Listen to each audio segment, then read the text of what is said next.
इतिहास रच सकते हैं, बड़े बड़े संतों की वाणी है, उनकी भविष्यवाणी है, उनका यह है कि एक दिन इस देश के ऊपर सैनिकों का शासन होगा, सैनिकों का शासन होगा। और जब तक देश की दिशा और दशा तब तक नहीं बदलेगी जब तक देश की संसद में माँ भारती का वीर सपूत फौजी नहीं बैठेगा, क्योंकि सैनिक की भावनाएं देश के प्रति होती है। जब तक भावनाएं आपके अंदर नहीं है, इनकी भावनाएं मर चुकी सारे नेताओं की, और बिना भावनाओं के भलाई नहीं हो सकती। ये तो सिर्फ जनता को मूर्ख बनाने का काम करते हैं, पूरे देश को मूर्ख बहकाने का, घुमाने का ये काम करते हैं जनता, भोली वाली जनता। जय हिंद, जय भारत। और आप सभी का स्वागत करूंगा आपके अपने चैनल CCN News 24 के अंदर। और मेरा नाम है दिनेश गर्ग जैन, कड़वे सवानौर। सूबेदार वीर सिंह चौहान जी मेरे साथ मौजूद हैं, और मैं क्रांतिकारी भी कह सकता हूँ। आपके इनके जो बातें हैं, इनका जो व्यक्तित्व रचने का जो तरीका है, या इनकी जो विचार हैं, वो वाकई एक क्रांतिकारी के अंदर ही होती हैं। इनके अंदर एक गुस्सा है और एक जोश है, क्योंकि गलत के खिलाफ ये नहीं देख सकते। और गलत किसी एक के साथ नहीं हुआ, गलत आप सबके साथ हुआ है, गलत पूरे भारत देश के साथ हुआ है, और गलत पूरे हमारे भारतीय सेना के जो जवान हैं, पूर्व सैनिक हैं, उनके साथ हुआ है। छल हुआ है, विसंगति हुई है, धोखाधड़ी हुई है, कहीं ना कहीं उन लोगों को बेवकूफ़ बनाया गया है। और उन चीज़ों को लेकर के इनके अंदर एक जोश है, जुनून है, जज्बा है अपनी बात रखने का।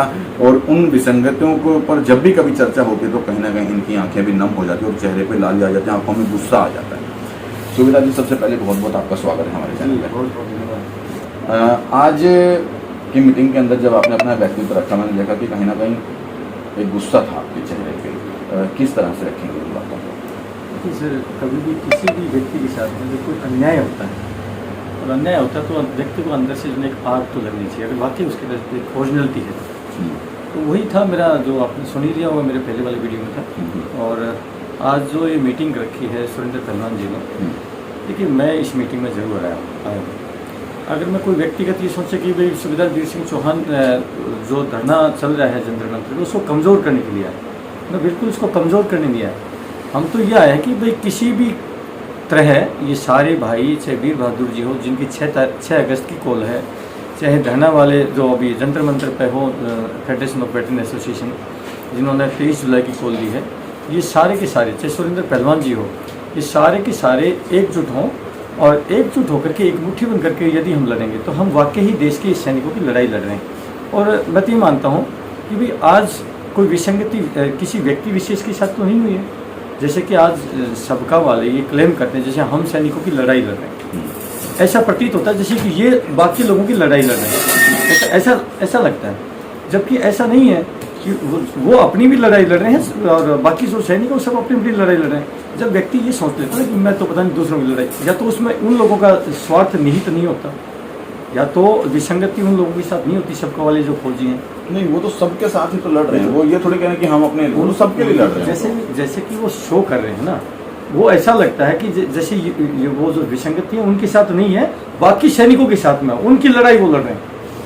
जैसे कि हम ऐसा क्यों लगता है आपको कि वो ऐसा बोल रहे हैं? उनकी जो वे ऑफ टॉकिंग है, उनकी जो भाषा शैली है, या उनका बर्ताव है, वो ऐसा करवा रहा है।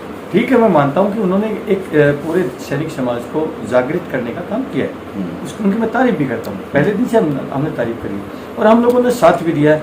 आज भी हमारा प्रयास ये है कि सारे भाई वाकई आप हमारे मन में भावना ही है कि इस लड़ाई से हम जो है निजात पाएँ और इसे जीतें।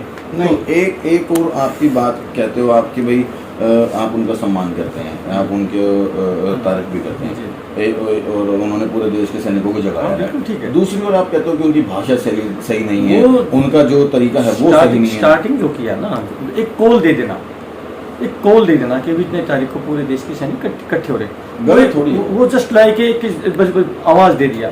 उसके बाद में जब उन लोगों का बर्ताव और जो चीज़ लगाना वो ठीक नहीं। अब उन्होंने 23 जुलाई की कॉल दी है और उन्होंने कहा है कि भाई कई लाखों सैनिक उसमें इकट्ठे होने वाले, तो क्या गलत है? संसद का घेराव होगा या जेल भरो आंदोलन, क्या गलत है? सर, हम लोग फौजी हैं, ये वर्दी पहन रखी है, ये हालांकि पूरी वर्दी नहीं है, ये हमारी यूनिफॉर्म कोड बना रखा हमने।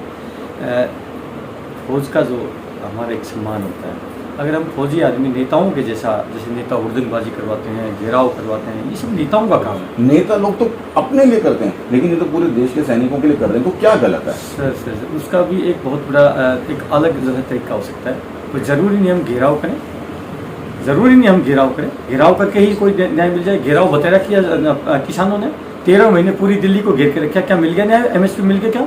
मैं पूछना चाहता हूँ। पूरी प्रधानमंत्री जी ने आके माना ना कि हाँ मैं तीनों कानूनों को वापस लेता हूँ, वापस ले लिया, लेकिन जो कानून जिसकी MSP की मांग करी थी, MSP तो नहीं मिला आज तक किसानों को।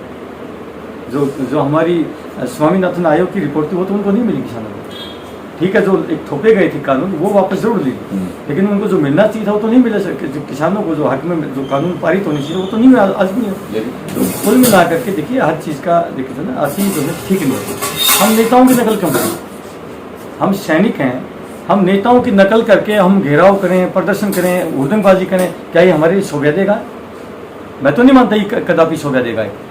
हम कुछ ऐसा भी काम कर सकते हैं कि हल्दी लगे, कहते हैं ना हल्दी लगे न फटकरी रंग चोखा है। हम ऐसा काम कर सकते हैं, सरकार को हम पीछे बैठा सकते हैं जब तक कि श्री राम रावण को जो है गर्दन उतारते रहे, दूसरी गर्दन आ जाए, दूसरी गर्दन आगे ना ऐसा होता रहा। जब तब श्री विभीषण जी ने उनके भाई ने कहा कि भैया श्री राम इनकी नाभि में तीर मारिए, तब जाकर के ये रावण मरेगा। तो तब जो है श्री राम ने नाभि में तीर मारा, तब रावण की मृत्यु हुई। लेकिन तो आज जो सरकार है, देखो सरकार को अगर हम 5 महीने से बैठे हैं, वैसे तो बहुत दिखावा करते हैं सरकार के, हम सैनिकों का बड़ा सम्मान करते हैं, लेकिन 5 महीने से आज तक दुर्भाग्य की बात तो ये कि 5 महीने से सरकार ने सुध नहीं ली हमारी। पीड़ा की बात तो ये है, बहुत दुख की बात है कि 5 महीने से हम लोग वहाँ पर धरने पर बैठे हैं। क्या उनकी CID CBI उनके पास में ये खुफिया रिपोर्ट नहीं पहुँचती? क्या सारी पहुँचती है, लेकिन किसी को अनदेखा करना भी एक गलत बात है। सैनिकों की एक तौहीन, एक किस्म से तौहीन नहीं है हमारी। तौहीन तो अब देखो आपने कहा वो तौहीन है, सरकार तौहीन करे, लेकिन आपने ये भी कह दिया कि उनका भी तरीका गलत है। जो सैनिक बैठे हैं मैं बताता हूँ वो धरना प्रदर्शन करें 23 जुलाई को, उसका एक तरीका होता है। देखिए आज जो देश के अंदर जितने भी पार्टी, मैं किसी व्यक्तिगत BJP के खिलाफ नहीं हूँ, आज जितने भी पॉलिटिकल पार्टी आई, जितने भी देश के अंदर नेता आए हैं, उन्होंने देश का शोषण ही किया। हमारे देश में किसी भी प्रकार की कमियां नहीं है, पैसे की नदियां बहती हैं देश में, पैसे की इतना हमारे देश में संपदा है। देश के अंदर हर टाइप के क्लाइमेट है, हर तरह की हमारे पास खेतियाँ होती हैं, दुनिया भर के फ्रूट्स हैं, दुनिया भर के हमारे गेहूँ चना मतलब जितनी फसलें होती हैं, इतना कहीं पर भी नहीं होता। बावजूद आज हमारा जो देश जो है गरीबी है, क्यों है? क्योंकि देश के नेताओं ने, आज एक नेता के घर पे ED का CBI का छापा लगता है। आप देखते होंगे उनके घरों में ऐसे गड्डियों के बंडल के चट्टे लगे होते हैं, जैसे कि हमारे घरों में ईंट के चट्टे नहीं लगते। ये कंडीशन है। क्या ये पैसा कमाने आते हैं या राजनीति सेवा का प्लेटफॉर्म है या पैसा कमाने का जरिए? मुद्दा हट गया, थोड़ा सा मुद्दे पे आऊंगा। 23 जुलाई की कॉल को गलत क्यों बताया जा रहा है? क्यों उसका समर्थन नहीं किया जा रहा है, जबकि है तो पूर्व सैनिकों के लिए लड़ाई? मैंने अर्जुन सिंह राठौर जो फेडरेशन ऑफ वेटरन एसोसिएशन के अध्यक्ष हैं, मैंने उनसे फोन करके कहा, बातचीत करी है। उसी फेडरेशन के जो है हमारे कैप्टन लोकेंद्र साहब से, उनसे भी हमने बात करी है। एक इतिहास रचने का वक्त है राठौर साहब, आपके पास एक इतिहास रच सकते हैं। जो भी मैंने कैप्टन लोकेंद्र साहब को कहा, इतिहास रच सकते हैं। बड़े बड़े संतों की वाणी है, उनकी भविष्यवाणी है। उनका यह है कि एक दिन इस देश के ऊपर सैनिकों का शासन होगा, सैनिकों का शासन होगा। और जब तक देश की दिशा और दशा तब तक नहीं बदलेगी, जब तक देश की संसद में माँ भारती का वीर सपूत फौजी नहीं बैठेगा। क्योंकि सैनिक की भावनाएं देश के प्रति होती है। जब तक भावनाएं आपके अंदर नहीं है, इनकी भावनाएं मर चुकी सारे नेताओं की, और बिना भावनाओं के भलाई नहीं हो सकती। ये तो सिर्फ जनता को मूर्ख बनाने का काम करते हैं, पूरे देश को मूर्ख बहकाने का, घुमाने का ये काम करते हैं जनता, भोली वाली जनता। सैनिक है भावुक व्यक्ति, और जब तक भावुक व्यक्ति संसद में नहीं बैठेगा तब तक देश का उद्धार नहीं हो सकता। इसलिए मैं तो उनको भी कहा, राठौर साहब को कहा कि राठौर साहब एक अल्टीमेटम दीजिए सरकार को कि हम जुलाई महीने की 31 तारीख तक सरकार को अल्टीमेटम देते हैं। या तो सरकार से आपसे विनती है, तो 31 तारीख तक हमारी जो विसंगतियां हैं, जिसका मेमोरेंडम हम दे चुके हैं, उसको मान लीजिए। अन्यथा हम 15 सितंबर को, जैसे कि रेवाड़ी में रैली हुई थी, 15 सितंबर को हम एक बड़ा एक जनसभा बुलाएंगे, बड़ी महासभा बुलाएंगे, जिसके अंदर हम एक बड़ा निर्णय लेंगे। उस बड़ा निर्णय का अभी बताने की जरूरत नहीं है, वो बैठ के प्लानिंग करके और पूरे देश के सैनिकों से उसकी राय शुमारी करके, जब वहाँ लाखों की तादाद में हमारे फौजी भाई आए, उनसे पूछिए क्या भाई हम 6 महीने से बैठे हैं, सरकार हमारी सुध बुध नहीं ली है और सरकार की मंशा भी नहीं लग रही है, तो क्यों न हमें अपनी ही कलम से जाकर के संसद में बैठ करके हम जो है चुनावी मैदान में उतरे।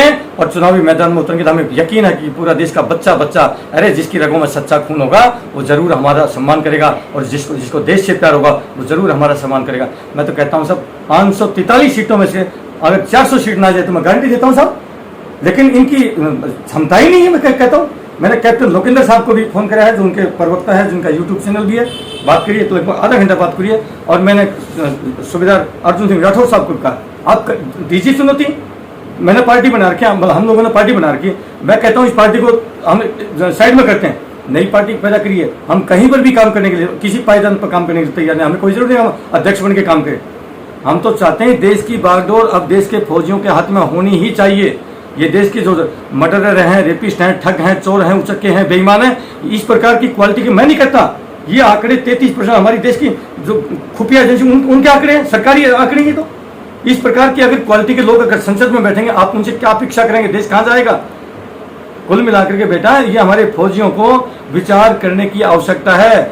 जिस दिन आप लोगों ने रेवाड़ी की रैली के अंदर हुंकार भर दी और इनको अल्टीमेटम दे दिया, बेटा हम भी मैदान में आ रहे, चुनाव मैदान में, वो दिन सरकार घुटने के बल ना जाए, तो मेरा नाम सूबेदार चौहान चेंज कर देना मेरे भाई। जितने भाई हैं मेरे फेडरेशन के जो हैं साथी, हम आपके दुश्मन नहीं है, हम आपके पक्ष में। रही बात कि आज हमने वीर बहादुर जी बैठे थे, आपने सुन लिया होगा, मेरा वीडियो बता देगा। वीर बहादुर हो चाहे सुरेंद्र पहलवान जी हो, हम किसी के ये नहीं कि चमचागिरी करने के लिए आए, हम यहाँ पर जरूर आए हैं, लेकिन यहाँ पर भी यही कहा है कि सारे भाई इकट्ठे हो जाओ। फेडरेशन वालों से मैं बात करूंगा, मैं करूंगा राठौर साहब से बात, मैं करूंगा नलिन तलवार से बात, मैं गोसल साहब से बात करूंगा, मैं करूंगा कपिल से बात करूंगा। क्या मेरे दुश्मन थोड़ी है कोई, हमारे को लक्ष्य थोड़ी बस रखे हैं, ठीक है, बात नॉर्मल। नेता 50 बार लड़ते हैं, झगड़ते हैं, रोजाना 15-15 पार्टियां मिलकर गठबंधन बना रही है। हम तो फौजी हैं, हमारा क्या बिगड़ा आपस में? कुछ भी नहीं बिगड़ा है। हम चाहते हैं देश की संसद में जाके बैठिए, बाहर मतलब सिर्फ ना चौकीदार की हैसियत मत रखिए।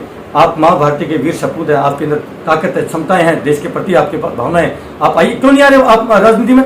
राजनीति खराब नहीं है, राजनीति में जो लोग हैं वो खराब हैं, जो नेता हैं वो खराब हैं, राजनीति कदापि खराब है। राजनीति जैसा शुद्ध कोई चीज तो हो ही नहीं सकती, जिसके माध्यम से, जिसके पावर से आप पता नहीं कितने गरीबों की, यतीमों की, पिछड़ों की आप मदद कर सकते हैं। आप उसको खराब कैसे मानते हैं? जो सैनिक ये कहता कि राजनीति, जिसको राजनीति से एलर्जी है, उससे सड़ी हुई मानसिकता का फौजी कोई हो ही नहीं सकता। मैं कहता हूँ वो तो सड़ा हुआ बैंगन है, मैं कहने में मुझे कोई परेशानी नहीं उससे। वो एक किस्म से मान के चलिए, वो एक सैनिक समाज को, एक देश की बागडोर संभालने वाले, उनको पीछे खींचने का काम करते, ऐसी घटिया मानसिकता जो फौजी है। अभी आपने मुझे बताया कि क्यों वो कोई एक ऐसी गोल क्यों नहीं देते जिससे सभी सैनिक इकट्ठे हों और क्या नाम है अगस्त के लिए तैयारी की जाए। आपने सितंबर के लिए तैयारी की जाए। उन्होंने वही तो किया, ज्ञापन में यही तो लिखा है कि अगर 23 जुलाई तक सरकार ने हमारी बातों को नहीं माना, विनम्र तरीके से नहीं माना, तो हम संसद का घेराव करेंगे और जेल आनंद। आप मुझे बताइए, सरकार की एडवाइजरी भी अभी इशू हुई है, इशू हुई है, और क्या कहा है कि जो हमारे देश के अंदर जो चीज़ें हो रही हैं, जो हमारी सर्विंग जो आर्मी है, उस आर्मी के अंदर भी अगर हम किसी अफसर को गालियाँ देते हैं तो हमारे जो ऑफिसर और सबॉर्डिनेट के बीच में तो एक खाई पैदा हो रही है, कहीं कहीं गैप आ रहा है। जो हमारी सीमाओं पर खड़े हुए जवानों के बीच में अगर इस प्रकार की भावना पैदा होगी तो देश की रक्षा कौन करेगा? वहाँ तो खतरा पैदा हो जाएगा। लेकिन ये खतरा तो सरकार ने पैदा किया है ना, आपस में एक दूसरे को भेदभाव करके। तो सरकार को भी तो हमें कहना चाहिए ना, सरकार को तो कह रहे हैं हम अफसर को गालियाँ क्यों दें? हम अफसर को गालियाँ क्यों दें? ठीक है, अफसरों ने अगर ऐसा कर्म किया, अगर उन्होंने, हम उनके छोटे भाई हैं, वो हमारे बड़े भाई हम उनको मानते थे, उन्होंने अगर हमारी छोटे भाइयों की पैरवी नहीं करी है, हमारी पैरवी नहीं करी है, और जिसके कारण कि हमारा जो अधिकार हमें नहीं मिला, तो आज उनका सम्मान हम कहाँ कर रहे हैं? आप उन्होंने तो आपका हक भी तो मारा है। हक वो उनके हाथ में कलम में थोड़ी तपा होते। आप कैसी बात करें पत्रकार महोदय? उन्होंने हक नहीं मारा है, ठीक है, उन्होंने रिकमेंडेशन भेज दिया। क्या सरकार में गधे बैठे थे? जो रिकमेंडेशन को सैंक्शन देने वाले थे, क्या सैंक्शन देने वालों के हाथ में था? और वो सरकार के जो बड़े बड़े सेक्रेटरी लेवल के बंदे हैं, उनके हाथ में थी पावर। तो आप ही लोगों में से कुछ लोग कहते हैं कि सरकार ने तो पूरा 65,000 करोड़ रुपए दे दिया, लेकिन हमारे अधिकारी मार गए। आप बताइए ना, मैं आपसे पूछता हूँ, क्या इन्होंने अधिकारियों ने अपने हाथ में इनकी कलम से जो नोटिफिकेशन जारी हुआ, क्या इनकी कलम से पास हुआ? क्या बताइए आप मेरे को। जो सरकार की जो फाइनेंस मिनिस्ट्री में बैठे हैं, डिफेंस मिनिस्ट्री में बैठे हैं, उन लोगों की कलम से पास हुआ हमारा जो भी हुआ। वो तो हमारे अधिकारी नहीं है, वो तो हमारे अधिकारी नहीं है। तो इन्होंने रिकमेंडेशन भेज दी, तो उन लोगों को जो वहां पर बैठे हैं, उन रिकमेंडेशन को चेक करने वाले, जांच करने वाले, उन लोगों को जो है चेक करना चाहिए था कि क्या हमारे जो ऑफिसर और जवान के अंदर जो वेरिएशन है वो ठीक ठाक है। तो उन लोगों को एनालाइजेशन करना चाहिए था। वो गधे बिठा रखे सरकार की गलती है, अफसरों की इसमें, ठीक है, उन्होंने अपनी चालाकी दिखाई। चालाकी के कारण आज जो हमारा कोई अधिकारी बीच में कोई संगठन में आता था, कहीं भी आता था, तो हम उसको रिस्पेक्ट देते थे, आगे बिठाते थे। उन्होंने अपना रिस्पेक्ट खो दिया। उन्होंने सिर्फ अपना रिस्पेक्ट ही तो खोया ना, बाकी हम उनको गाली दे करके, ये दे करके कहीं कहीं देश की जो सुरक्षा है उसके साथ हम गलत काम ना करें। और रही बात की आंदोलन की, अगर मान लिया हम संसद का घेराव करते हैं, खुदा ने खास्ता, नंबर एक तो पहलवानों का आपने देखा होगा, देख लिया होगा, मतलब मेरा गांव हरियाणा में यहाँ से 100 किलोमीटर दूर पड़ता है, वहां तक भी बैरियर लगा, जाम लगा रखे थे, वहां से आगे नहीं ले दिया। क्या सरकार इतनी कमजोर है, इनको करने देगी? लोग मुझे कायर भी कहेंगे, ये बात सुनकर मेरे को कहेंगे ये कार है, डर गया, वैसे तो पॉलिटिक्स की बात करता है, डर गया। हम हुड़दंगबाजी करके पता नहीं किस आदमी को, किस भाई को उल्टा सीधा डंडा लाठी कुछ लग जाए। आज हमारे बेटे पोते, मेरे पोते भी हैं, अगर पोते किसी वीडियो में डंडा खाते हुए एक दादा की अगर पिक्चर जाएगी, एक दादा का वीडियो जाएगा, कैसा कैसा बोलेगा उसका पोता, अरे मेरा दादा एक पुलिस वाले का डंडा खा रहे हैं। एक पुलिस वाले का अगर डंडा लगेगा, साहब आग लगती है, आग क्यों लगेगा डंडा? हम ऐसा गलत काम करें क्यों कि हमें कोई पुलिस वाला डंडा मारने के लिए मजबूर हो?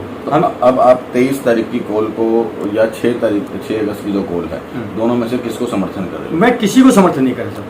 मैं तो वीर बहादुर को भी कहता हूँ, जब तक दोनों के दोनों एक मंच पर नहीं आएंगे, हम न वीर बहादुर को सपोर्ट करते हैं ना हम उनको सपोर्ट करते हैं। तुम एक हम जाएंगे, जो यहाँ पर कमेटी बनेगी उसमें हम जाएंगे, हम उनसे बात करेंगे, जो भी टीम है फेडरेशन की उससे भी बात करेंगे, इनसे भी हमने बात कर ली है। अगर ये पीछे हटते हैं तो हम इनको नंगा करेंगे। ये जयचंद और मीर जाफर हैं सैनिकों के, ये जयचंद और मीर जाफर, वीर बहादुर ये पहलवान, अगर वो पीछे हटते मिलाने के लिए तो वो होंगे इसके जयचंद और मीर जाफर। ये हकीकत, इनको दोनों में से किसी एक का चेहरा तो नंगा होना हो रहा है। ठीक है, किसकी मानसिकता गलत है या किसकी नहीं है वो तो समय बताएगा।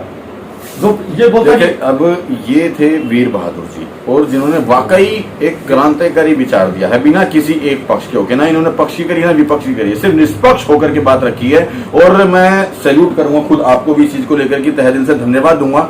इन्होंने बिना किसी राजनीति करते हुए ये कहा है सीधे साफ तौर पर कि फेडरेशन, जो जंतर मंतर पे जो सैनिक भाई बैठे हैं और जो वीर बहादुर जी हैं और जो पहलवान जी हैं, सब एक होकर के अगर लड़ाई लड़ेंगे तो ये हर तरह की कॉल में और हर तरह के संगठन को सपोर्ट करेंगे। और यदि ये इस तरह से एक नहीं होते हैं तो मैं किसी को सपोर्ट नहीं करूंगा।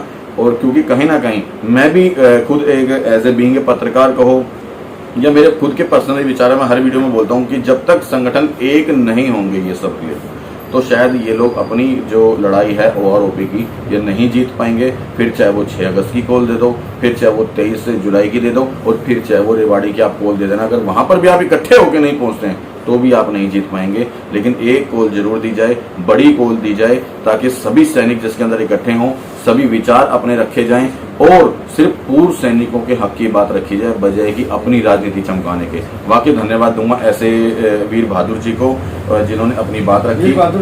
वीर सिंह जी को बहुत अच्छी तरीके से बात रखी। और सभी सैनिकों से, सभी संगठनों से एक बात अंत में कहूंगा कि एक होकर के काम किया जाए, ताकि हम लोग अपनी लड़ाई को लड़ सकें, जीत सकें। जी जी। अंत में मेरे जो भी सैनिक भाई हैं, मेरे जो वीडियो पे नेगेटिव कमेंट्स देते हैं, मेरी प्रार्थना है, आपका भाई हूँ, मेरा नंबर है 8368002355। एक बार नेगेटिव कमेंट्स करने से पहले मेरे पास कॉल तो कर लेना कि आपका भाई है कैसा, मेरे विचार कैसे हैं। हम किसी के खिलाफत में नहीं है। आज तक अगर हम किसी का भला नहीं कर सकते, हम बुरा क्यों कर सकते? हमें बिल्कुल नहीं है। हम सब मिल करके लड़ाई लड़ेंगे। और पहले दिन से हम साथ में थे, मेरी वीडियो आपने दिखाई दिया मुझे। यदि वाकई आप सबको भी इनके विचार अच्छे लगे हों और लगा हो कि वाकई हमने जो बातें कही हैं वो अच्छी हैं और ठीक हैं, तो वीडियो को शेयर करके पूर्व सैनिक भाइयों तक पहुंचाएं। अपने आपके पास जितने भी संगठन हैं उन तक इस वीडियो को पहुंचाएं, पूर्व सैनिकों के संगठन तक पहुंचाएं। और आपको जो भी अपने विचार देने हैं, फिर जो भी आपके अपने विचार हैं, वो कमेंट बॉक्स में राय जरूर दें, ताकि हम उसके ऊपर भी काम कर सकें। जय हिंद, जय भारत।